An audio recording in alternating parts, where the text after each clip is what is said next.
नमस्कार, फिर से स्वागत है आपका ज्योग्राफी क्लास में। और ये वर्ल्ड ज्योग्राफी का तीसरा वॉल्यूम है। नोट्स बना लिए होंगे आप, तो वर्ल्ड ज्योग्राफी के तीसरे वॉल्यूम में आइए। पहले वॉल्यूम में हमने इंट्रोडक्शंस के बारे में बताया था। इंट्रोडक्शंस में जितने भी महाद्वीप हैं उसके बारे में जो भी एग्जाम में क्वेश्चंस पूछे जाते हैं, जो इंट्रोडक्टरी क्वेश्चंस होते हैं, उसको डिस्कस किया था। उसका आप राइट डाउन कर लीजिएगा, अच्छे से नोट्स बना लीजिएगा। हम पिछली क्लास में वॉल्यूम 2 में थे, जिसमें हम एशिया के बारे में आपको बता चुके थे। आइए हम फिर से वर्ल्ड मैप में आते हैं, और वर्ल्ड मैप में हम अंटार्कटिका के बाद विस्तार से फिर चर्चा करते हैं। तो आइए देखते हैं।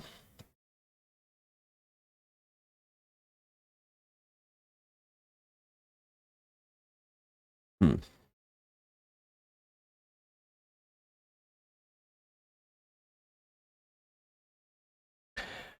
मैंने आपको कहा था कि ये कौन सा महाद्वीप है, तो ये है आपका साउथ अमेरिका। और ये क्या है? North America.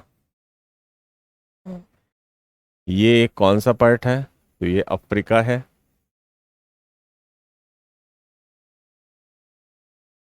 ये इंडिया का पार्ट।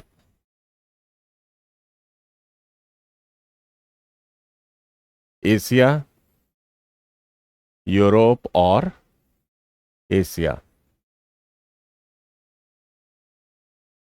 तो ये यूरोप और एशिया मिल गए तो क्या बन गया? यूरेशिया। यहाँ क्या बताया था मैंने आपको?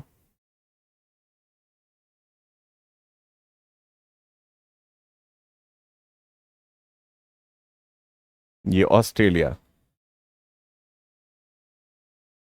और यहाँ न्यूजीलैंड। नीचे है अंटार्कटिका का पार्ट।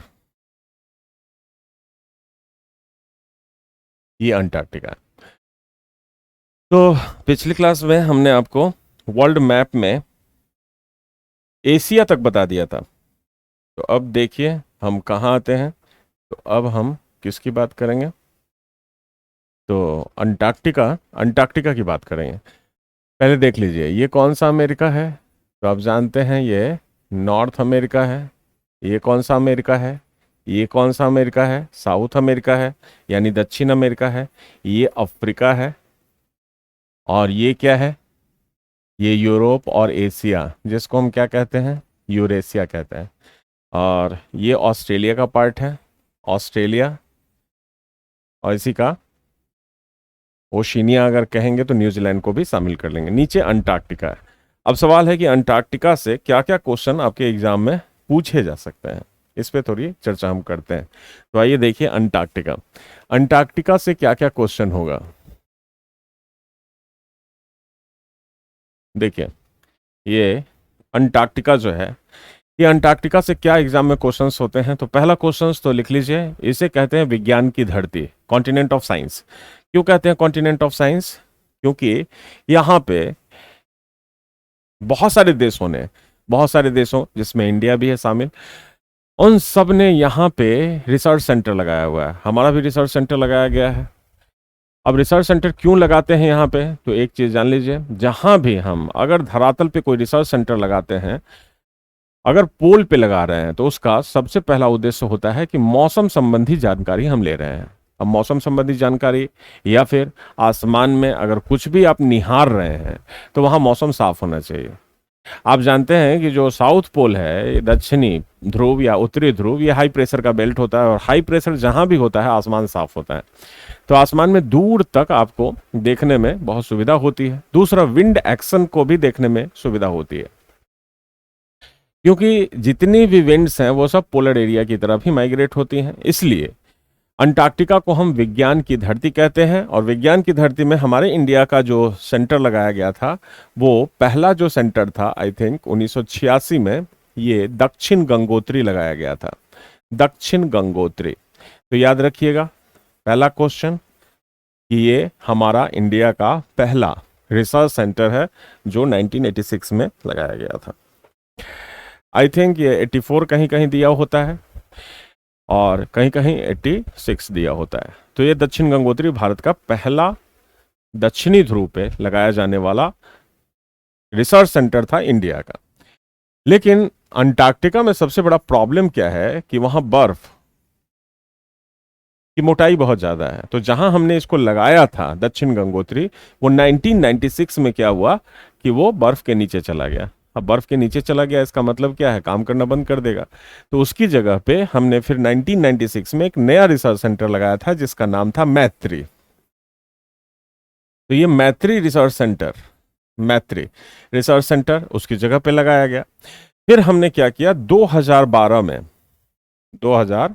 में हमने भारती लगाया है, भारती। तो ये सब रिसर्च सेंटर हैं। कहाँ के रिसर्च सेंटर हैं? तो ये सब साउथ पोल के हैं, यानी अंटार्कटिका के ऊपर लगाया गया रिसर्च सेंटर है। दूसरा क्वेश्चन अगर आपसे पूछा जाए कि हमने साउथ पोल पे लगाया है, नॉर्थ पोल पे क्यों नहीं रिसर्च सेंटर लगाया है? तो साउथ पोल पे तो बहुत सारे कंट्री को यूएनओ अलॉट करती है ज़मीन, क्योंकि वो वहाँ किसी खास देश का ज़मीन नहीं है, अलॉटेड ज़मीन है साइंस के लिए। आप साइंस एंड टेक्नोलॉजी के डेवलपमेंट के लिए उसका विकास उस कॉन्टिनेंट का यूज़ किया करते हैं। तो करीब 350-400 सेंटर वहाँ पे अब तक लगाए गए हैं। बहुत सारे बंद भी हो चुके हैं बहुत सारे को हटा भी दिया जाता है, क्योंकि हर साइंस एंड टेक्नोलॉजी सेंटर का अपना एक लाइफ स्पैन होता है, उसके बाद वो काम करना बंद होता है। आई थिंक 10 से 15 साल में ये काम करना बंद कर देता है।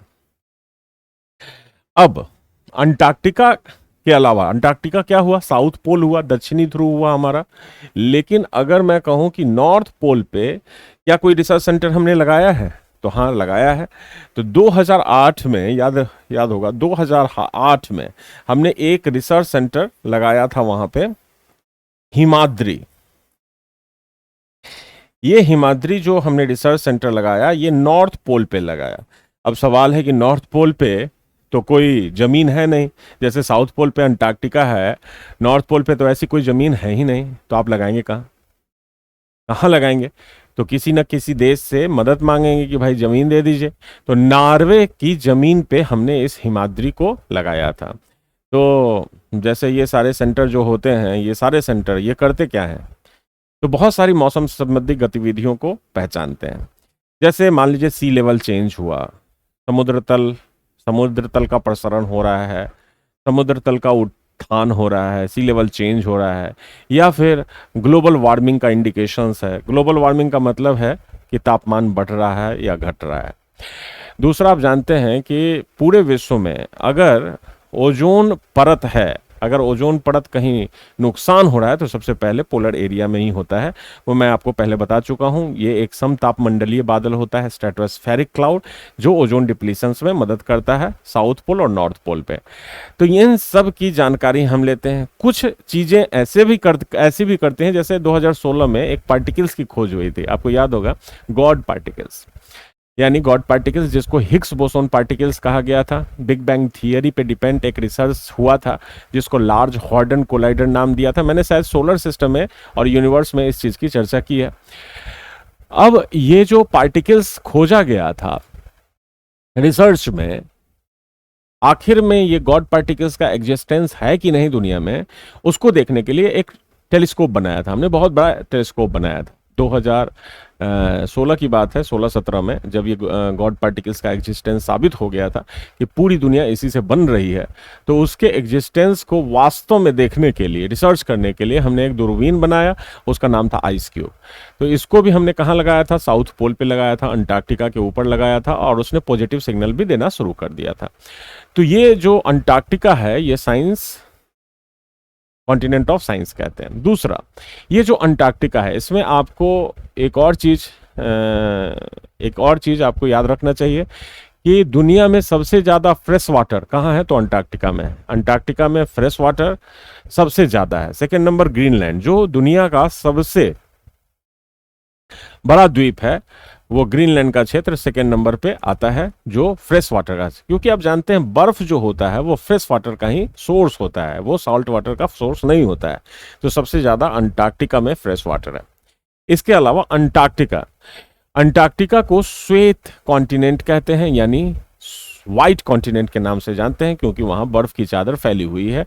और मैक्सिमम ग्लोबल वार्मिंग के कारण कई जगहों पे यहाँ पे सिकुड़न भी होता जा रहा है। तो अंटार्कटिका इसका एक बहुत अच्छा क्षेत्र कह सकते हैं। इसके अलावा अगर आपसे क्वेश्चन पूछा जाए कि भाई अंटार्कटिका जो है इसकी सबसे ऊंची चोटी कौन सी है, पूछा जाता है, तो याद रखिएगा अंटार्कटिका की सबसे ऊंची चोटी, अगर आपसे पूछा जाए कि भाई अंटार्कटिका की सबसे ऊंची चोटी कौन है, तो माउंट विल्सन, याद रखिएगा, माउंट विल्सन।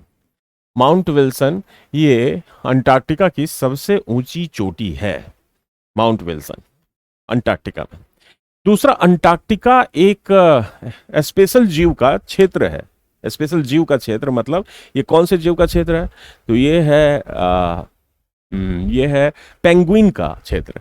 पेंगुइन आप जानते ही हैं, यहाँ पेंगुइन रहते हैं, लेकिन कुछ लोग कहते हैं कि पोलर बियर रहते हैं, लेकिन याद रखिएगा ये जो ध्रुवीय भालू है ये साउथ पोल पे कम दिखता है, ना के बराबर ये नॉर्थ आर्कटिक रीजन का क्षेत्र का जंतु है। जैसे आप देखेंगे अंटार्कटिका में पेंगुइन, उसके अलावा बहुत सारे जानवर आपको दिखेंगे, जैसे स्नोई वॉल दिखेगा। वैसे वास्तव में ये पेंगुइन का ही क्षेत्र है। तो इससे आप अंटार्कटिका से बहुत सारे क्वेश्चंस आप देख सकते हैं, लेकिन बहुत नौ के बराबर ये क्वेश्चंस आता है। तो अब ये जो अंटार्कटिका तक मैंने कहा था पिछली क्लास में कि ये इंट्रोडक्टरी क्लास है, इंट्रोडक्टरी क्लास है। तो एक और क्वेश्चन आपसे पूछा जाता है कि अंटार्कटिका की खोज किसने की थी, तो एमंडसेन नाम याद रखिएगा, एमंडसेन। एमंडसेन एमंडसेन ने अंटार्कटिका को ढूंढा था, अंटार्कटिका की खोज की थी। अब हम आते हैं विस्तार से चर्चा करते हैं। तो अब आपको इंट्रोडक्टरी क्वेश्चन समाप्त हो गया है। अब एक एक करके हम आएंगे इंडिया के फिजिकल्स में, कुछ और भी चीजें हैं जो मैं आपको बताऊंगा, आपके साथ शेयर करूंगा, लेकिन उससे पहले हम आते हैं अब फिजिकल में। वर्ल्ड रीजनल ज्योग्राफी शुरू करते हैं, उसी में फिजिकल भी आएगा, ह्यूमन भी आ जाएगा, ह्यूमन ज्योग्राफी भी आ जाएगा। तो आइए हम आते हैं, सबसे पहले हेडिंग दीजिए आप, विश्व के प्रमुख पर्वत, major mountain in the world. विश्व के सबसे महत्वपूर्ण पर्वत कौन कौन से हैं उसको सबसे पहले देखेंगे, उसके बाद फिर सिस्टमेटिक हम आगे बढ़ेंगे, ठीक है। तो सिस्टमेटिक हम आगे बढ़ने के लिए पहले वर्ल्ड के मेजर पर्वत को देखते हैं। आइए, कौन कौन से पर्वत हैं।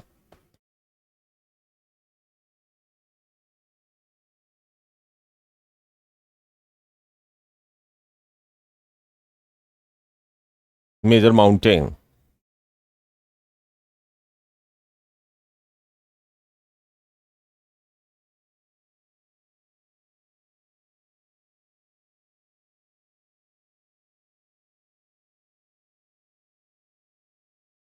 देखिए माउंटेन कौन कौन से हैं जरा उसको हम यहां पे आपको दिखाते हैं। देखिए सबसे पहले आइए, उत्तर अमेरिका में कौन कौन से पर्वत है इसको हम पहले चर्चा करते हैं। उत्तर अमेरिका में कौन कौन से पर्वत हैं इसको पहले देखते हैं। ये तो आ नहीं रहा है, तो कौन से पर्वत में, अगर ये देते हैं ये भी न के बराबर आए, तो कौन सा ले लें, ये रेड ले लेते हैं। अब देखिए सबसे पहला पर्वत यहां देखिए, पहला पर्वत ये है, दूसरा पर्वत, तो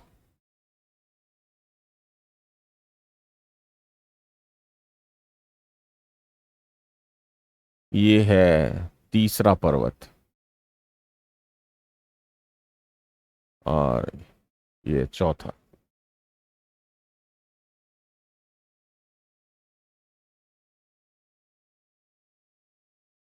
ये है पांचवा। अब देखिए कौन कौन से पर्वत हैं, आपको किन किन पर्वतों पे फोकस करना है, जो एग्जाम के पार्ट हुआ करते हैं, किन किन पर्वतों पे आपको फोकस होना है उसको हम यहाँ पे आपको बताएंगे। देखिए सबसे पहले तो ये पहला जो पर्वत है ये है पहला, ये दूसरा है, और ये जो आप देख रहे हैं एक साथ इतना क्षेत्र को अपने में समेटे हुए है, ये तीसरा पर्वत है, और ये चौथा पर्वत है। तो इनको हम बारी बारी से आपको समझाते हैं कि कौन कौन सा पर्वत पूरे विश्व में जो एग्जाम के लिए इंपॉर्टेंट माने जा सकते हैं। तो सबसे पहले देखिए पहला जो पर्वत हमने आपको इंडिकेट किया है, ये पर्वत जिसका नाम है Alaska range, Alaska mountain, Alaska पर्वत, अलास्का पर्वत। अब ये अलास्का पर्वत से क्या क्या क्वेश्चंस हो सकते हैं? तो पहला तो क्वेश्चंस होगा कि भाई कहाँ है ये? तो ये अलास्का में है, और आप जानते हैं अलास्का किसका पार्ट है? तो मैंने पहले ही आपको बताया अलास्का यूएसए का पार्ट है। पहले किसका किसका पार्ट था ये? तो ये रूस का पार्ट था, और 1858 से लेके 1959 तक ये 100 सालों में पूर्ण रूप से राजनीतिक रूप से 49वां राज्य बन गया किसका? यूएसए का। तो ये अलास्का का पार्ट है। अलास्का में ये जो पर्वत है ये किस तरह का पर्वत होगा? तो किस तरह का पर्वत है? तो ये यंग फोल्डेड माउंटेन है। यंग फोल्डेड माउंटेन यानी नवीन वलित पर्वत इसको कहते हैं। दूसरा क्वेश्चन, अगर आपसे पूछा जाए कि नॉर्थ अमेरिका का सबसे ऊंचा पर्वत कौन है, अगर आपसे क्वेश्चन पूछा जाए कि नॉर्थ अमेरिका का सबसे ऊंचा पर्वत कौन है भाई, तो कौन है ये? तो ये अलास्का है। This is the highest mountain, सबसे ऊंचा पर्वत, highest mountain of North America, highest mountain of North America. ये हो गया। तीसरा क्वेश्चन आपसे पूछा जाएगा भाई अगर ये सबसे ऊंचा है तो इसकी सबसे ऊंची चोटी होगी, इसका मतलब नॉर्थ अमेरिका की सबसे ऊंची चोटी होगी। उत्तर अमेरिका की सबसे ऊंची चोटी कहाँ है? तो उत्तर अमेरिका की सबसे ऊंची चोटी यहीं पे है, ये देख रहे हैं ये। और इसका नाम क्या है? तो इसका नाम है माउंट मैकिनले। इसका नाम चेंज भी हुआ है, लेकिन नाम चेंज से कोई फर्क नहीं पड़ता है, आप माउंट मैकिनले ही समझिए, क्योंकि एनसीईआरटी में आपके माउंट मैकिनले ही दिया हुआ है। वो करंट के टॉपिक्स में हम आपको बताएंगे कि इसका नाम क्या है, नहीं है, ये माउंट मैकिनले। तो अगर आपसे पूछा जाए कि उत्तर अमेरिका की सबसे ऊंची चोटी कौन है, तो माउंट मैकिनले है। तो याद रखिएगा, माउंट मैकिनले ये उत्तर अमेरिका की सबसे ऊंची चोटी है, हाईएस्ट। कहां है ये? तो अलास्का में है। It is the highest peak, highest peak of North America. Next अगर आपसे पूछा जाए ये जो दूसरे नंबर का पर्वत है, दूसरे नंबर का, ये देख रहे हैं ना दूसरे नंबर का, इसको हम कहते हैं रॉकी पर्वत। रॉकी पर्वत, कौन सा पर्वत? Rocky, Rocky mountain. तो ये जो रॉकी माउंटेन है, ये रॉकी माउंटेन, ये इससे क्या क्या क्वेश्चन पूछे जा सकते हैं? रॉकी माउंटेन से सबसे पहला क्वेश्चन तो याद रखिएगा, है कहां ये पूछा जाता है। तो ये यूएसए में है, और यूएसए के किस पार्ट में है? वेस्ट में है या ईस्ट में है? तो ये वेस्ट में है, western USA, western coastal USA. यानी यूएसए के ये किस पार्ट में है? तो ये पश्चिमी भाग में है। अब अगर आपसे क्वेश्चन पूछा जाए भाई किस तरह का पर्वत है ये, तो आप जानते हैं ना प्लेट टेक्टोनिक में सारा कॉन्सेप्ट हमने आपको बता दिया था कि किस तरह का पर्वत कह सकते हैं इसको। तो यहाँ पे प्लेटें टकरा रही हैं, प्रशांत महासागर की नॉर्थ अमेरिकन प्लेट टकरा रही है, तो यहाँ पे सारे जितने भी पर्वत बनेंगे, कौन से पर्वत बनेंगे? नवीन वलित पर्वत बनेंगे, यंग फोल्डेड माउंटेन बनेंगे, समझे? तो ये यंग फोल्डेड माउंटेन है। तो ये Rocky mountain is the young folded mountain, young folded mountain, this is young folded mountain. तो ये रॉकी माउंटेन है जो यंग फोल्डेड माउंटेन इसको कह सकते हैं। यंग फोल्डेड माउंटेन यानी नवीन वलित पर्वत है। तो रॉकी से क्वेश्चन समाप्त हो गया। और जितने भी यंग फोल्डेड माउंटेन होते हैं वो किस युग के होते हैं? तो टर्सरी युग यानी तृतीय युगीन काल के होते हैं, जिसमें 4-5 पीरियड्स होते हैं, जैसे ईओसीन है, मायोसीन है, प्लायोसीन है, ओलिगोशीन है। ये सब जो हैं, ये जो सारे पीरियड हैं वो टर्सरी पीरियड में जितने भी भाग हैं आप देखेंगे उसमें टर्सरी एरा में जितने भी पीरियड्स हैं वो सबको शामिल करते हैं इसमें। तो रॉकी पर्वत भी एक टर्सरी पर्वत है, तृतीय युगीन पर्वत है। रॉकी के बाद ये तीसरा जो पर्वत आप देख रहे हैं, ये तीसरा, इसका क्या नाम है? तो यहां पे हम इसको जिक्र आपसे करते हैं। तीसरा जो पर्वत है, तो ये जो तीसरा पर्वत है इसको हम कहते हैं कॉर्डिलेरा। कॉर्डिलेरा, हिंदी में अभी आप कॉर्डिलेरा लिख सकते हैं। कॉर्डिलेरा किसको कहते हैं? सवाल है कि यहां पे एक नया वर्ड आया कॉर्डिलेरा, तो कॉर्डिलेरा किसको कहते हैं? तो कॉर्डिलेरा में ऐसे समझिए कि यहां पे जटिल पर्वतों का समूह होता है। जटिल कैसे हो गया भाई? तो इसमें विभिन्न युगों के, यानी विभिन्न युगों का मतलब कि धरती में जो सबसे प्राचीन पर्वत बना वो भी यहाँ शामिल है, जो नए पर्वत बने वो भी शामिल है। इसमें टाइप्स ऑफ माउंटेन भी शामिल है, जैसे कुछ ब्लॉक पर्वत है, जैसे सियरा निवेदा पर्वत एक ब्लॉक पर्वत है। उसी तरह से आप देखेंगे यहाँ बहुत सारे वॉल्केनिक पर्वत भी हैं। तो जब बहुत एक कोई ऐसा माउंटेन सिस्टम जो काफ़ी कॉम्प्लेक्स हो जाए उसको हम क्या कहते हैं, कॉर्डिलेरा कहते हैं। कॉर्डिलेरा का मतलब इसमें यंग फोल्डेड माउंटेन भी होंगे, ओल्ड फोल्डेड माउंटेन भी होंगे, यानी नवीन प्राचीन सभी वलित पर्वत होंगे। उसके बाद ज्वालामुखी पर्वत भी होगा, विभिन्न युगों के बने पर्वत, अवशिष्ट पर्वत भी शामिल हो सकते हैं, ब्लॉक पर्वत भी शामिल हो सकते हैं। तो ये सब मिलके एक कॉम्प्लेक्स बना देते हैं जिसको हम कॉर्डिलेरा कहते हैं। और याद रखिएगा,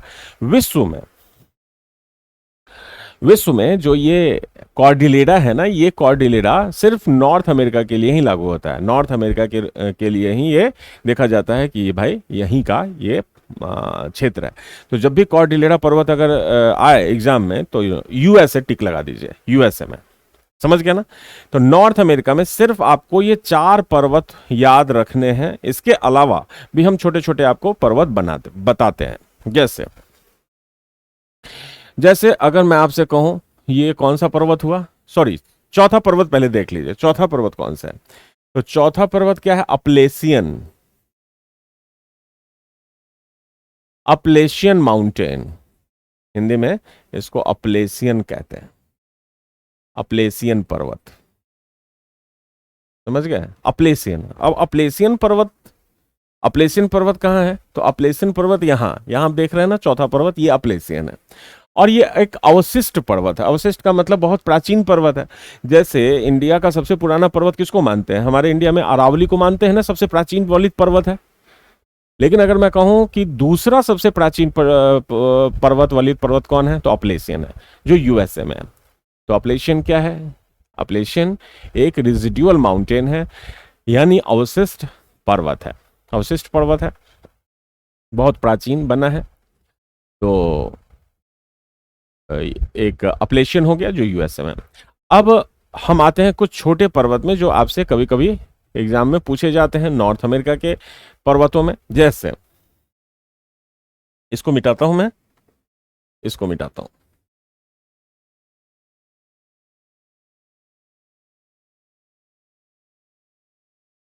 अब देखिए, अगर आपसे एग्जाम में ये पूछता है, अगर आपसे एग्जाम में ये पूछता है कि भाई ब्लू माउंटेन कहाँ है, ब्लू माउंटेन, समझे। तो ब्लू माउंटेन भी अगर आपसे क्वेश्चन पूछा जाए तो ये यूएसए में है। अगर आपसे पूछा जाता है व्हाइट माउंटेन कहाँ है, तो ये व्हाइट माउंटेन भी क्या है, यूएसए में है, यूएसए में है। अगर आपसे पूछा जाए ब्लैक माउंटेन कहाँ है, ब्लैक माउंटेन कहाँ है, तो ये भी यूएसए में है। तो याद रखिएगा, blue mountain, white mountain, black mountain. India के संदर्भ में मैं आपको बता दूं, नीलगिरी पर्वत को भी ब्लू माउंटेन हम कहते हैं, और एक नॉर्थ ईस्ट में भी ब्लू माउंटेन है। तो अगर यूएसए ऑप्शन में ना हो, इंडिया हो और साउथ में नीलगिरी हो, तो ब्लू माउंटेन में आप टिक लगा सकते हैं। लेकिन यहाँ पे ब्लैक माउंटेन, व्हाइट माउंटेन या फिर ब्लू माउंटेन, ये यूएसए में भी अवस्थित है, जो कई बार क्वेश्चन पूछा भी गया है। अब जरा देखिए, ये पूरा नॉर्थ अमेरिका का पर्वत तो आप देख लिए। अब आते हैं साउथ अमेरिका में कौन कौन से पर्वत हैं। दक्षिण अमेरिका की बात करते हैं, यहां पे कौन कौन से पर्वत हैं, इसको थोड़ा हम देखते हैं। तो अब देखिए, यहां पे दुनिया का सबसे लंबा पर्वत है, ये जो आप देख रहे हैं ना, ये पर्वत, ये दुनिया का सबसे लंबा पर्वत है। लेकिन दुनिया का सबसे लंबा पर्वत कौन सा, महाद्वीपीय पर्वत या ओवरऑल। अगर क्वेश्चन ये पूछा जाए कि भाई महाद्वीपीय पर्वत है या पूरे पृथ्वी का सबसे लंबा पर्वत है, तो सिर्फ महाद्वीपीय पर्वत, पृथ्वी का सबसे लंबा पर्वत ये नहीं है। मैंने आपको बताया था प्लेट टेक्टोनिक में अटलांटिक महासागर के बीचों बीच एक पर्वत है, यानी सागर के अंदर है ये। अब ये जो मैंने आपको बताया था वो ये है। तो ये सबसे लंबा पर्वत है जिसकी लंबाई 14,000 किलोमीटर है, शायद उससे भी ज्यादा है, जिसका नाम है मिड अटलांटिक रेंज या मध्य अटलांटिक कटक। तो मिड अटलांटिक रेंज का मतलब ये दुनिया का सबसे लंबा पर्वत है। ये ये कौन सा पर्वत है, मिड अटलांटिक रिज, मध्य अटलांटिक कटक कहते हैं इसको, मध्य अटलांटिक कटक। ये दुनिया का सबसे लंबा पर्वत है, पृथ्वी का सबसे लंबा पर्वत जो समुद्र के नीचे है। और कौन से समुद्र? तो अटलांटिक ओशियन। तो आप जानते हैं ना यहाँ पे कौन सा ओशियन है? अटलांटिक ओशियन है। लेकिन महाद्वीपीय पर्वतों में अगर आएंगे तो ये जो पर्वत है ये साउथ अमेरिका का एक ही पर्वत है, एक ही पर्वत है। और ये दक्षिण अमेरिका का पहला जो पर्वत है इसका नाम है एंडीज माउंटेन। कौन सा माउंटेन? एंडीज, एंडीज पर्वत। तो एंडीज पर्वत से अब क्या क्या क्वेश्चन हो सकते हैं जरा देखिए। एंडीज पर्वत से क्या क्वेश्चन करेंगे? तो सबसे पहला, longest continental mountain in the world. दुनिया का सबसे लंबा महाद्वीपीय पर्वत कौन? तो ये एंडीज है। अब इसकी लंबाई है लगभग 7300 किलोमीटर, यानी 7300 किलोमीटर लंबाई है इसकी। 7300 किलोमीटर। एंडीज की लंबाई कितनी है भाई? तो इसकी लंबाई है 7300 किलोमीटर। दुनिया का सबसे लंबा पर्वत है। अब अगर मैं आपसे कहूं कि भाई इसकी सबसे ऊंची चोटी कौन है, तो ये इसकी सबसे ऊंची चोटी एकांका गुआ है। एकांका गुआ कहाँ है? ये चिली में है, चिली। तो यहीं पे है चिली, एकांका गुआ वहीं है। और वैसे कहें तो एकांका गुआ चिली और अर्जेंटीना के बॉर्डर पे है।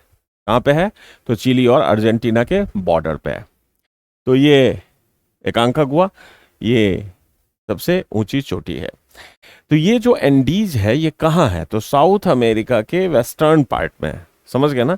दक्षिण अमेरिका के वेस्टर्न पार्ट में, पश्चिमी भाग में, वेस्टर्न पार्ट में। अब जरा आइए हम बात करते हैं किसकी? अफ्रीका में कौन कौन से पर्वत हैं इसको देखते हैं। तो अफ्रीका में कौन कौन से पर्वत हैं इसको जरा देखते हैं। तो सबसे पहले तो यहां है एक पर्वत, उसके बाद यहां है एक पर्वत, एक यहां है, और एक यहां है। यानी 4 पर्वत आपको याद रखना है। अब ये 4 पर्वत कौन कौन है जरा देखिए कौन कौन है। तो पहला तो ये हो गया, नहीं पहला इसको मानिए, पहला, इसको दूसरा मानिए, और इसको तीसरा मानिए, और इसको चौथा मानिए। तो 4 पर्वत कौन कौन से हैं? तो देखिए सबसे पहला कौन सा पर्वत है? अफ्रीका के पर्वतों में कौन कौन सा पर्वत है जो आपको याद रखना चाहिए?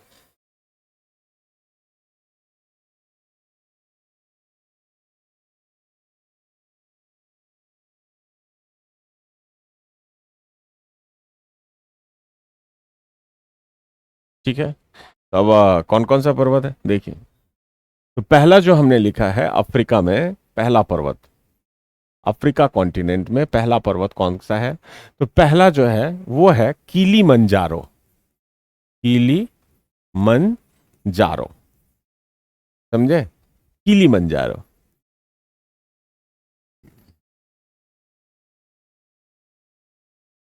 किलीमंजारो। अब मुझे बताइए ये जो किलीमंजारो है ये क्या है? तो अगर आपसे क्वेश्चन पूछा जाए किलीमंजारो के बारे में तो पहला ये याद रखिएगा, ये एक एक्टिव वॉल्केनो है। एक्टिव वॉल्केनो का मतलब सक्रिय ज्वालामुखी।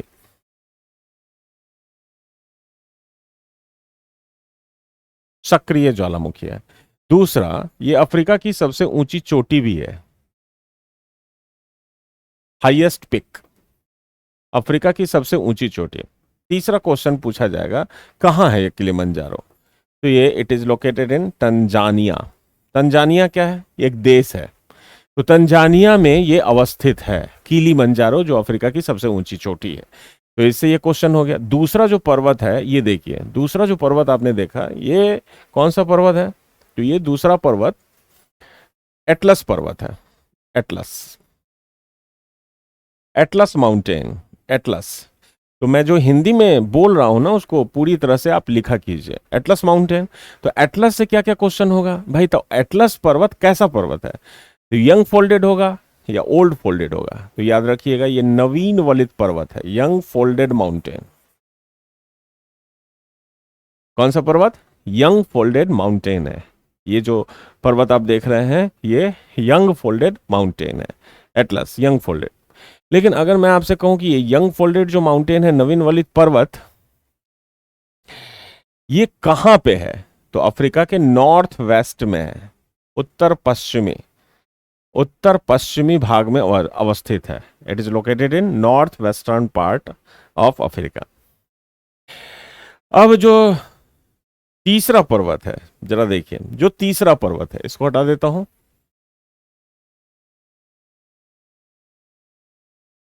अब ये जो तीसरा पर्वत है, देखिए कौन सा पर्वत होगा। तीसरा पर्वत, तो तीसरा जो पर्वत है ये ड्रैकेंसबर्ग इसको कहते हैं, ड्रैकेंसबर्ग। कौन सा बर्ग? ड्रैकेंसबर्ग। ड्रैकेंसबर्ग का मतलब ये कहां है? तो सबसे पहला क्वेश्चन है कहां है, तो ये है साउथ अफ्रीका में, क्योंकि यहां पे कौन सा कंट्री है? South Africa. कहां है ये? साउथ अफ्रीका में। तो ये साउथ अफ्रीका का पर्वत है। और ड्रैकेंसबर्ग फेमस क्यों है? क्योंकि ये जो एरिया है ना, ये माइनिंग क्षेत्र है बहुत अच्छी चीजों का। जैसे अफ्रीका में आप देखिएगा कि हीरा, कोयला और सोना ये भरपूर मात्रा में पाया जाता है, जिसमें साउथ अफ्रीका एक अच्छा प्रोड्यूसर है हीरा, कोयला और सोना का। ये ड्रैकेंसबर्ग जो क्षेत्र है, इस एरिया में माइनिंग क्षेत्र भी है, डायमंड का भी है, जिसको हम किम्बरले खान कहते हैं। किम्बरले माइन कहाँ के लिए फेमस है? ये क्वेश्चन कई बार पूछा गया है। किम्बरले, KIMBERLEY, किम्बरले खान हीरा के लिए फेमस है। सोना के लिए भी ये साउथ अफ्रीका का क्षेत्र बहुत जाना जाता है। और अगर अफ्रीका में कोयले की बात करें तो कोयला भी साउथ अफ्रीका में प्रचुर मात्रा में इसी क्षेत्र में पाया जाता है। तो ड्रैकेंसबर्ग कहाँ का पर्वत है? तो ये यहीं का पर्वत है। इसके अलावा ये जो पर्वत देख रहे हैं, चौथा पर्वत, ये कहाँ का पर्वत है? तो ये जो चौथा पर्वत है, ये चौथा पर्वत, ये चौथा पर्वत है माउंट कैमरून। तो ये माउंट कैमरून कहाँ का पर्वत है? माउंट कैमरून, अगर मैं आपसे कहूं कि ये माउंट कैमरून कहाँ का पर्वत है, तो ये माउंट कैमरून है। एक्चुअल में आप देखेंगे माउंट कैमरून ये कैमरून देश में ही है, लेकिन इससे क्वेश्चन पूछा जाता है ये है क्या? ये एक एक्टिव वॉल्केनो है, तो वॉल्केनिक माउंटेन है, तो ये एक्टिव वॉल्केनो है, ये एक्टिव वॉल्केनो है। तो इन सब चीजों को आप नोट्स बनाते रहिएगा, उतारते रहिएगा, नोट्स पे उतार लीजिए। एक्टिव वॉल्केनो है। तो ये अफ्रीका का पर्वत हो गया। अब हम यूरोप के पर्वत में आएंगे। यूरोप में कौन कौन सा पर्वत है जो आपसे पूछा जा सकता है? यूरोप के पर्वत में आए, यूरोप के पर्वत में हम आते हैं।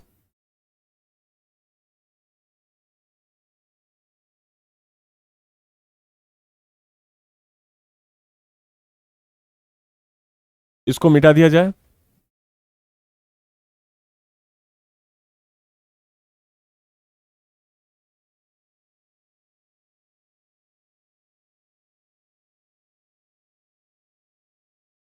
इसको भी मिटा दिया जाए।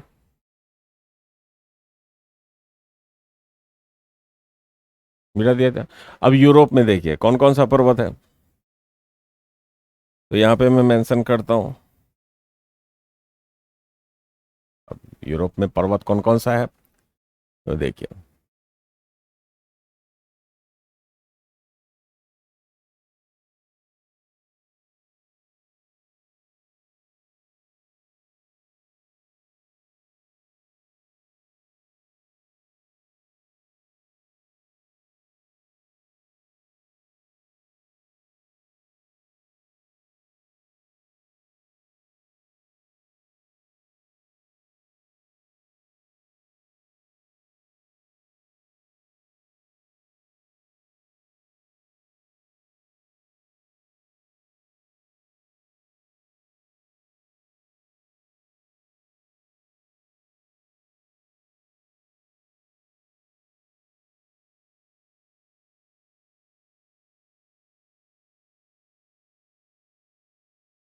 देखिए कौन कौन सा पर्वत है। सबसे पहला तो ये पहले नंबर पे ये है, दूसरे नंबर पे ये है, तीसरे नंबर पे ये है, चौथे नंबर पे ये है, पांचवें नंबर पे ये है, छठे नंबर पे ये है, सातवें नंबर पे ये है। अब देखिए पहला नंबर, जो पहला नंबर है यूरोप के पर्वत में, इस पर्वत को हम कहते हैं यूराल माउंटेन। कौन सा माउंटेन? यूराल। तो यूरोप में सबसे पहला जो नंबर है ये यूराल पर्वत का है। यूराल पर्वत, यूराल माउंटेन। अब इससे क्या क्या क्वेश्चन होंगे? तो सबसे पहला क्वेश्चन कि आप जानते हैं इधर एशिया है, सॉरी एशिया है, और इधर यूरोप है। एशिया में रूस का कुछ पार्ट इधर भी है। तो अगर मैं कहूं कि भौतिक रूप से कौन सा पर्वत है जो एशिया और यूरोप को अलग कर दे रहा है, तो भौतिक रूप से यह पर्वत है यूराल। यानी it is the physical boundary between Europe और एशिया। फिजिकल बाउंड्री है यूराल। क्या है? Physical boundary. फिजिकल बाउंड्री है किसके बीच? तो ये फिजिकल बाउंड्री है किसके बीच? एशिया और यूरोप के बीच। इसके अलावा ये किस तरह का पर्वत है? तो ये एक अवशिष्ट पर्वत है जिसको हम रेजिड्यूअल माउंटेन कह सकते हैं। अवशिष्ट पर्वत, घिसा पिटा प्राचीन पर्वत है। लेकिन है किस प्रकार का? ओल्ड फोल्डेड है या न्यू फोल्डेड है? Old folded mountain. याद रखिएगा किस तरह का पर्वत है? Old folded mountain. ये एक प्राचीन वलित पर्वत है, यूराल पर्वत। अब दूसरे नंबर में आइए। दूसरे नंबर में आप जानते हैं कि ये जो देश है यहाँ पे यूनाइटेड किंगडम है।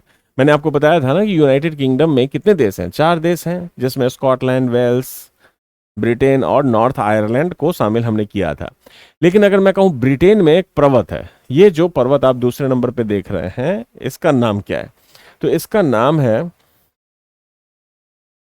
दूसरे नंबर का पर्वत जो है इसका नाम है पेनाइन।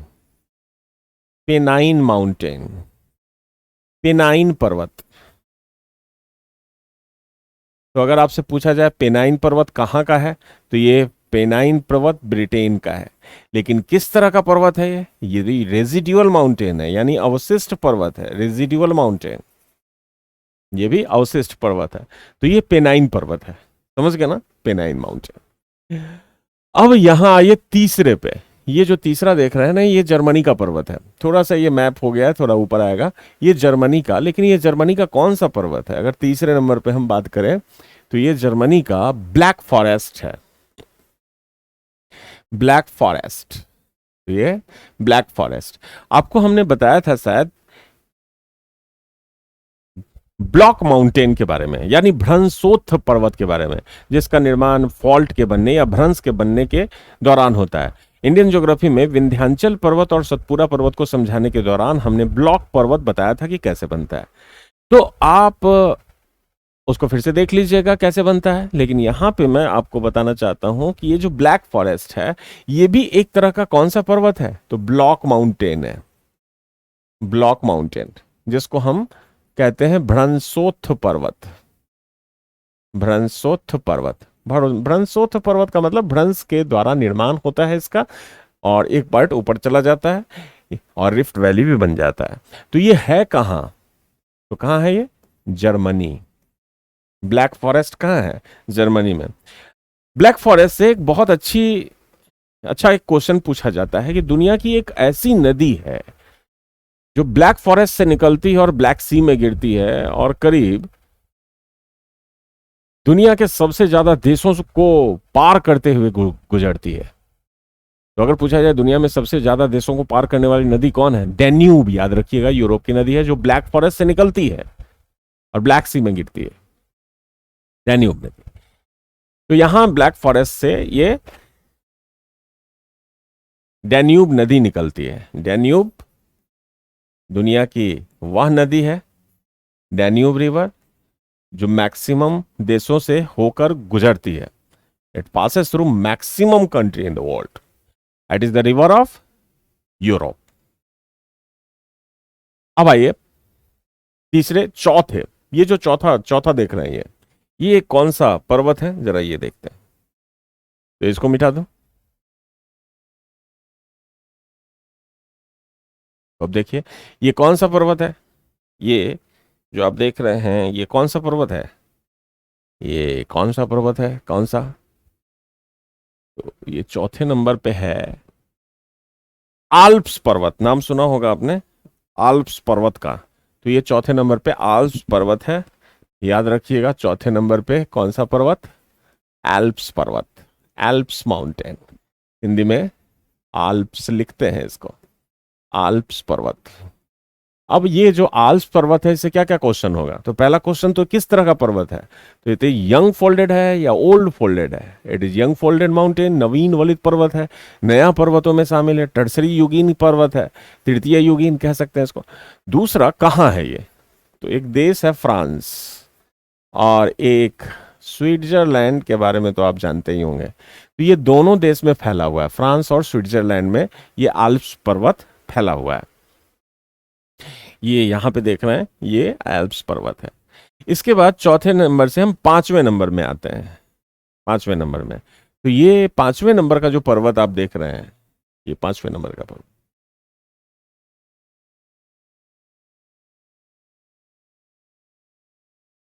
पांचवा नंबर। तो पांचवा नंबर किसका है? Mount Caucasus, Caucasus, mount Caucasus. तो माउंट कॉकेसस ये पांचवा पर्वत जो यूरोप का सबसे ऊंचा पर्वत है। क्यों? तो ये यूरोप का सबसे ऊंचा पर्वत क्यों है? क्योंकि इसकी सबसे ऊंची चोटी है माउंट एल्ब्रस, एल्ब्रस, एल्ब्रस। तो माउंट एल्ब्रस ये यूरोप की सबसे ऊंची चोटी है जो कॉकेसस रेंज में है। और कॉकेसस रेंज जॉर्जिया, आर्मेनिया, ये जानते हैं ना वहां। तो ये जो माउंट एल्ब्रस है, ये कहाँ है? ये चोटी कहाँ है? तो जॉर्जिया में है। जॉर्जिया यूरोप का एक देश है, जॉर्जिया छोटा सा देश है, वहां यूरोप की सबसे ऊंची चोटी है माउंट कॉकेसस में। तो माउंट कॉकेसस, ये जितने भी पर्वत यहां पे देख रहे हैं ना, ये अधिकतर सब वलित पर्वत होंगे, क्योंकि ये मिड कॉन्टिनेंटल बेल्ट में है, यानी मध्य महाद्वीपीय मेखला में, जो प्लेट टेक्टोनिक में हमने इसकी चर्चा की थी। तो आप इतना लिख लिए। पांचवा। अब छठे में आइए। ये जो देख रहे हैं, इस पर्वत के एक तरफ स्पेन है और एक तरफ फ्रांस है, समझे? तो फ्रांस और स्पेन के बीच ये पर्वत है, और इस पर्वत का नाम क्या है? तो देखिए इधर मैं लिखता हूं,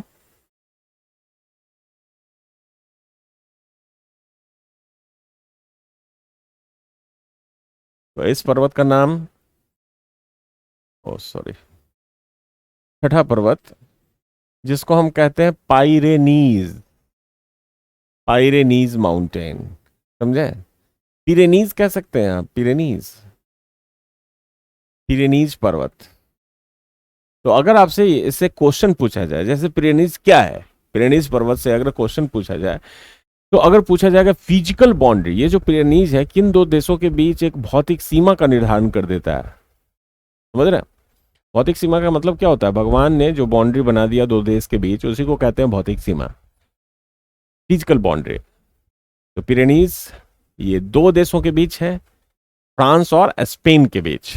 तो ये याद रखिएगा, इससे क्वेश्चन पूछा जाता है कि ये कहाँ है, तो ये फ्रांस और स्पेन के बीच अवस्थित है, फ्रांस और स्पेन के बीच ये अवस्थित है, फ्रांस और स्पेन, समझ गया? तो ये फ्रांस और स्पेन के बीच अवस्थित है, पिरेनीज माउंटेन, फ्रांस और स्पेन के बीच। अब अगर आपसे क्वेश्चन पूछा जाए, तो ये सातवां जो माउंटेन है, सातवां, ये है एपेनाइन, एपेनाइन पर्वत, एपेनाइन माउंटेन। तो ये जो एपेनाइन है, एपेनाइन पर्वत, ये जो एपेनाइन है, इससे क्या क्वेश्चन होगा? तो पहला क्वेश्चन, ये जो सातवां आप देख रहे हैं ना, यहां पे एक देश है इटली। कौन सा देश? इटली है, खोज लीजिएगा मानचित्र में, इटली। यहां पे ये जो माउंटेन है, इसको इटली की रीढ़ कहते हैं। अब इसका कोई विशेष कारण नहीं है, क्योंकि ये इटली के एकदम, इटली ऐसे तो लंबा सा छोटा सा देश है, इसके बीचों बीच फैली हुई है, इसको बैकबोन ऑफ इटली कहते हैं। तो इसका क्वेश्चन क्या हो सकता है? Backbone of Italy, backbone of Italy. तो इटली का ये क्या है? इटली का ये बैकबोन कहलाता है, बैकबोन कहलाता है, समझ गए? तो ये थे यूरोप के मेजर पर्वत। यूरोप में इतना पर्वत अगर आप याद कर लेंगे, इसका मतलब है कि आपका पर्वत कंप्लीट हो गया, पर्वत कंप्लीट हो गया। तो एशिया में अब हम आते हैं कि एशिया के कौन से पर्वत हैं। एशिया के पर्वत को देखिए, आइए चलते हैं एशिया के पर्वत में। एशिया में कौन कौन से पर्वत पाए जाते हैं उसको देखते हैं।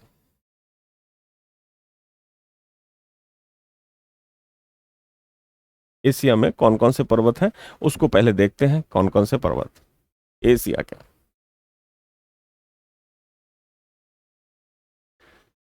तो एशिया में देखिए, यहां पे मैं लिखता हूं एशिया के कुछ पर्वत हैं। एशिया में देखिए, पहला को आइए, तोड़ा बोरा की पहाड़ी, तोड़ा बोरा हिल्स, तोड़ा बोरा की पहाड़ी। दूसरा है हिंदू कुश पर्वत, हिंदू कुश। तो ये तोड़ा बोरा की पहाड़ी और हिंदू कुश की पहाड़ी, हिंदू कुश, ये दोनों अफगानिस्तान का पर्वत है। याद रखिएगा कहां का पर्वत है, ये अफगानिस्तान का पर्वत है, ये दोनों पर्वत। बस लोकेशन पूछा जाता है, कुछ ज्यादा नहीं पूछा जाता है आपसे कि भाई कहां का। तो जो छोटे पर्वत होते हैं उसका लोकेशन पूछा जाता है। तीसरे नंबर पे सुलेमान पर्वत, सुलेमान माउंटेन। चौथा किरथर माउंटेन, किरथर, किरथर माउंटेन। और नमक पहाड़, सॉल्ट रेंज कहते हैं इसको, सॉल्ट रेंज या नमक पहाड़। ये तीन जो पर्वत आप देख रहे हैं, ये तीनों पर्वत ये पाकिस्तानी है, यानी पाकिस्तान के पर्वत हैं।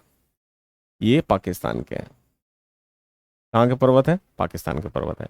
तो सुलेमान, किरथर और सॉल्ट रेंज ये पाकिस्तान के पर्वत हैं।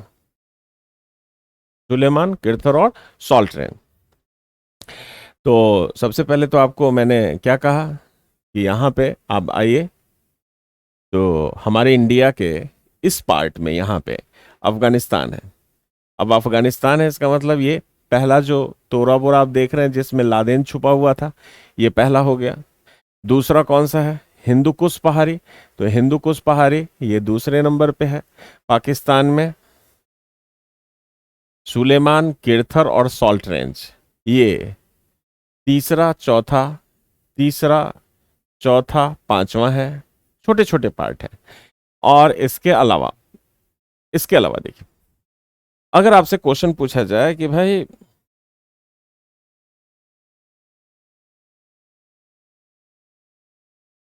अराकान योमा कहाँ है, अराकान योमा, अराकान योमा। तो अराकान योमा जो पर्वत है ये यहां पे है, ये म्यांमार और इंडिया के बीच, ये अराकान योमा। तो ये कौन सा पर्वत हो गया, तो ये छठा पर्वत हो गया। अब ये है कहां पे, तो म्यांमार में है, म्यांमार। और आपसे पूछा जाए कि इंडिया और म्यांमार के बीच कौन सा पर्वत अवस्थित है, तो ये जो है अराकान योमा है, जो छठे नंबर का क्वेश्चन, छठे नंबर का। इसके अलावा सातवां अगर मैं आपसे क्वेश्चन करूं, तो मैं आपको इंडियन ज्योग्राफी में हिमालय के बारे में बता चुका हूं। तो आप जानते ही हैं हिमालय कितने देशों में फैला हुआ है। हमारे इंडिया में मैक्सिमम पार्ट है, चाइना में भी है, नेपाल में भी है, भूटान में भी है, और कुछ पार्ट म्यांमार में भी चला जाता है। तो ये हिमालय इतने राज्यों में, इतने देशों से होकर क्रॉस हो रहा है हिमालय। और हिमालय के बारे में विस्तार से तो मैं आपको बता ही चुका हूं। इसके अलावा एशिया के कुछ पर्वतों में देखिए, जैसे माउंट फ्यूजियामा, फ्यूजियामा, ये मैंने प्लेट टेक्टोनिक में भी बताया था। ये जापान में एक ऐसा पर्वत है जो ज्वालामुखी पर्वत है, फ्यूजियामा पर्वत, ये जापान में है। और इंडिया के जितने भी पर्वत हैं उसको मैं डिस्कस कर चुका हूं, इसलिए यहां पे इंडिया के सारे पर्वत को डिस्कस करना ठीक नहीं है। तो ये सारे जो पर्वत हैं, ये पर्वत कहाँ के पर्वत हैं, ये एशिया के पर्वत हैं। चाइना के पर्वत बहुत ज्यादा पूछे नहीं गए हैं, वैसे मैं आपको चाइना का भी पर्वत यहां पे लिख देता हूं।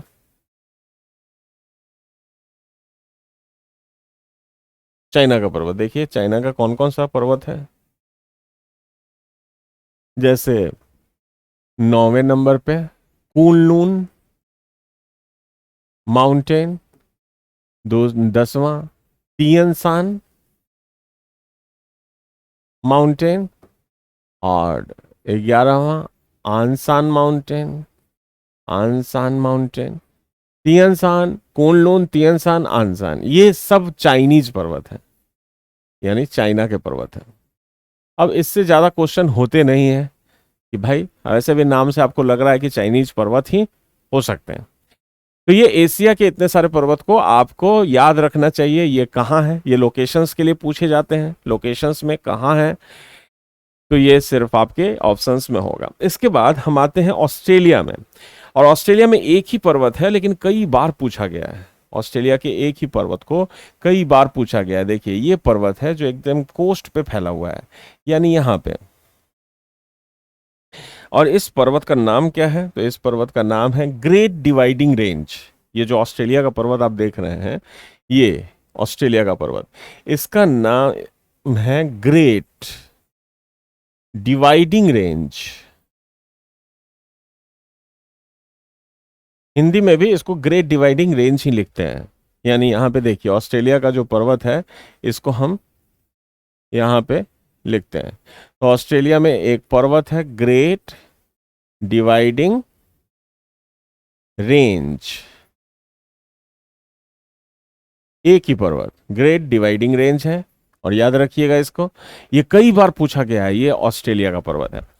अब देखिए यहाँ न्यूजीलैंड में एक पर्वत है जो कई बार पूछा गया है, और आप जानते हैं न्यूजीलैंड में 2 द्वीप हैं।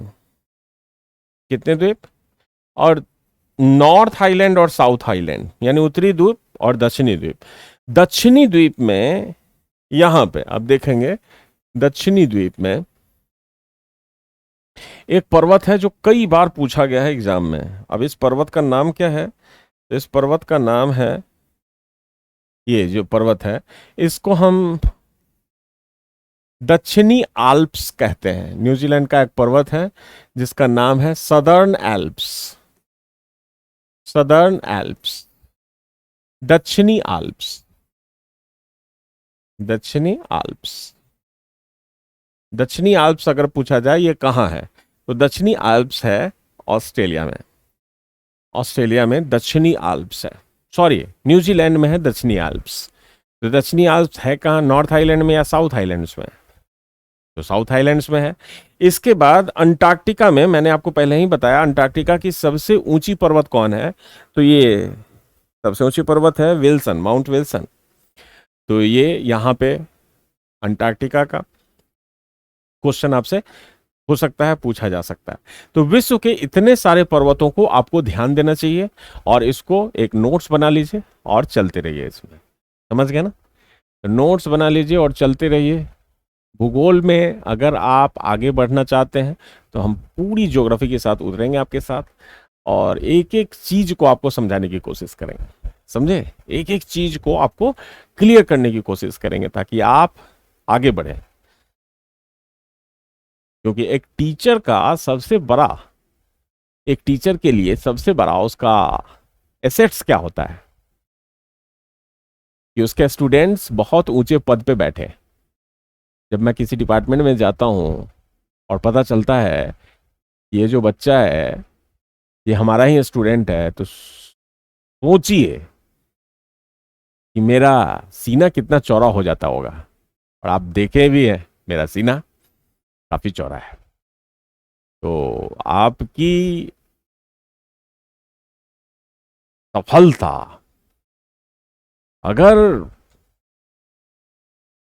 मिलती है आपको, तो ये सफलता आपकी तो है ही है, उससे ज्यादा ये मेरी सफलता होती है। और एक गुरु हमेशा चाहता है कि उसका छात्र आगे बढ़े, इसलिए गुरु की पदवी सबसे ऊंची होती है। तो ये वॉल्यूम को तैयार कीजिए। पर्वत का ये वर्ल्ड ज्योग्राफी का ये पर्वत का वॉल्यूम है, यानी वॉल्यूम 3 है। वॉल्यूम 4 में इसी तरह से हम पठारों पे जिक्र करेंगे, मैदानों पे जिक्र करेंगे, नदियों पे जिक्र करेंगे, वाटरफॉल पे जिक्र करेंगे, झीलों पे जिक्र करेंगे। तो आप एक एक करके सारी चीजों को समेटते रहिए। तो ये वॉल्यूम यहीं समाप्त होता है। Thank you very much.